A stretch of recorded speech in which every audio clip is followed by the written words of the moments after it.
हमारे बीच में इस वक्त ऑल इंडिया किसान सभा के प्रेसिडेंट, हम बात जो हुई वो यही है कि जम्मू कश्मीर में किसानों के जो मसाइल हैं उसके बारे में ये आपको जो ऑल इंडिया किसान सभा के प्रेसिडेंट साहब हैं ये आपको बताएंगे, तफसीलन बताएंगे क्या कुछ फ़ैसले लिए गए, मुल्क की सूरत हाल भी क्या है और कैसे वो हमारे जम्मू कश्मीर के आंदोलन का समर्थन कर लेंगे। ख़ास तौर पर जो हमारी फ्रूट इंडस्ट्री है, जैसा कि आपको मालूम है कि इस साल काफ़ी ज़ख्म पहुंचा है उस इंडस्ट्री को सरकार की गफलत की वजह से। सरकार के जो वादे हैं वो उल्टे जाते हैं, जो कहते हैं वो करते नहीं हैं और इस वजह से किसानों को और ख़ास तौर पर फ्रूट इंडस्ट्री को, सैफरान को और जम्मू में भी अनाज को, या भी आपने देखा होगा डायरी का यहाँ एक बीमारी भी उसका भी रोकथाम नहीं हुआ। तो इन सारे मसाइल पर ये वजाहत कर लेंगे। लेकिन फ़िलहाल मैं एक अच्छी खबर आपके वसातत से पेश करना चाहता हूँ। अपने कश्मीरी आवाम के जो फ्रूट ग्रोवर्स हैं या इस ट्रेड के साथ ताल्लुक़ रखने वाले, अभी जून में ही यहाँ एक वर्कशॉप ऑर्गेनाइज़ किया गया था पी सुंदरिया मेमोरियल ट्रस्ट ने ऑल इंडिया किसान सभा के इश्तराक से, जिसमें दिल्ली यूनिवर्सिटी के JNU के माहिर आए, हिमाचल से भी माहिर आए और जम्मू कश्मीर के हमारे सुखास से भी माहिर थे।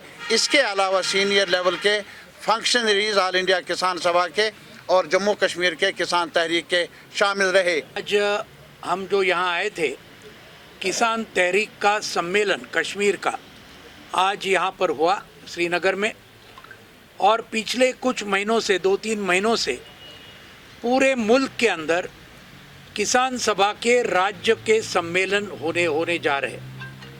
कई हुए हैं, थोड़े अभी बाकी है और इन सभी सम्मेलनों के बाद 13 से 16 दिसंबर 2022 में केरल के त्रिशूर में हमारा अखिल भारतीय राष्ट्रीय सम्मेलन किसान सभा का वहाँ केरल में होगा।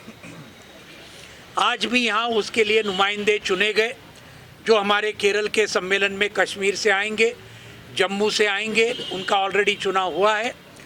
किसान सभा ये आज देश की सबसे बड़ी, सबसे पुरानी और सबसे ताकतवर संगठन है किसानों की, और जिसका आज का सदस्यता 1,36,00,000 किसान इसके मेंबरान हैं।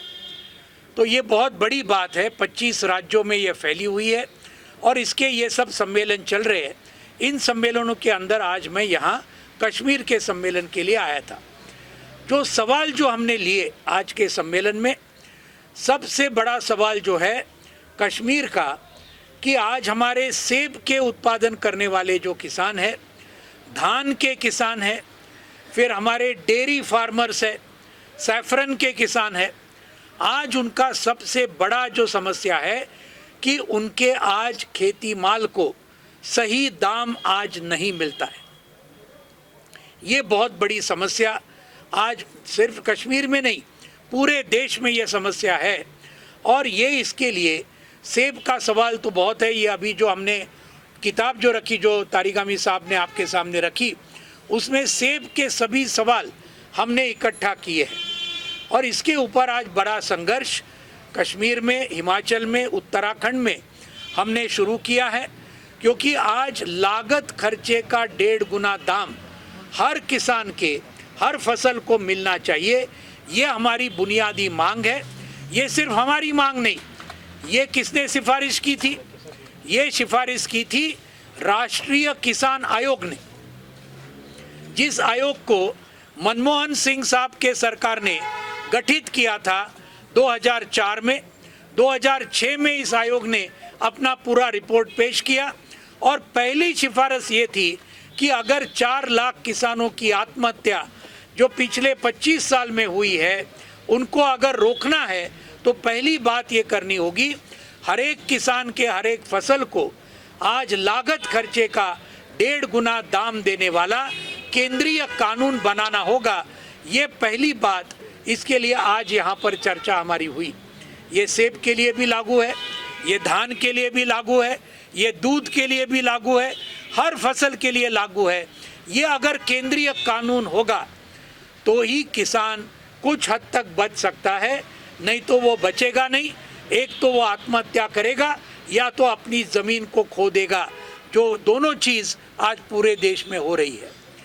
आज ये पिछले 8 साल में अभी के केंद्र सरकार के नीचे ये 4 लाख में से 1 लाख किसानों को आत्महत्या करनी पड़ी है सिर्फ 8 साल में, ये अभी के सरकार के। ये है सच्चाई। और ये सब सरकारी आंकड़े हैं, ये कुछ हमारे आंकड़े नहीं है। केंद्रीय गृह मंत्रालय के नीचे नेशनल क्राइम रिकॉर्ड्स ब्यूरो नाम का जो एक संस्था है, उसने ये निकाले हुए आंकड़े हैं कि कितने किसानों ने, खेत मजदूरों ने आत्महत्या की। आज दूसरा सवाल यहाँ आया और वो है कि आज कश्मीर का किसान भी कर्जे में डूबा हुआ है, बड़े पैमाने पर पूरे देश का है, वैसे कश्मीर का भी है, जम्मू का भी है। और इसलिए हमारी दूसरी मांग जो हमने किसान सभा ने की कई सालों से, उसके लिए लड़ाई चालू है।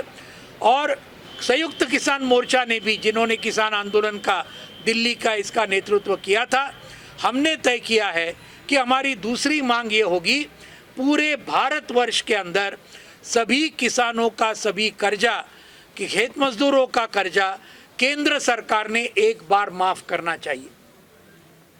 इसके पहले 2 बार हुआ है, केंद्र सरकार ने किया है। वीपी सिंह साहब जब प्रधानमंत्री थे 1990 में ये माफ़ किया कुछ हद तक, 10,000 रुपये तक उस वक्त के, वो काफ़ी बड़ी रकम थी उसमें। मनमोहन सिंह जी के सरकार ने 2008 में कुछ हद तक कर्जा किसानों का माफ़ किया था, ये भी हमको याद है। तो मोदी सरकार क्यों नहीं कर रही है, ये हमारा सवाल है। बोलते हैं हम करेंगे, लेकिन किया नहीं 8 साल में। लेकिन किया क्या, बड़े बड़े कॉरपोरेट कंपनियों का 11 लाख करोड़ रुपए का कर्जा इसी मोदी सरकार ने माफ़ किया पिछले 8 साल में।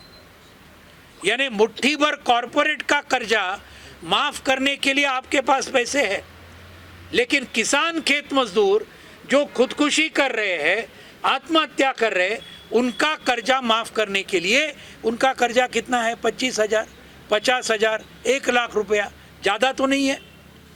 ये करने को ये तैयार नहीं है। ये दूसरा सवाल है।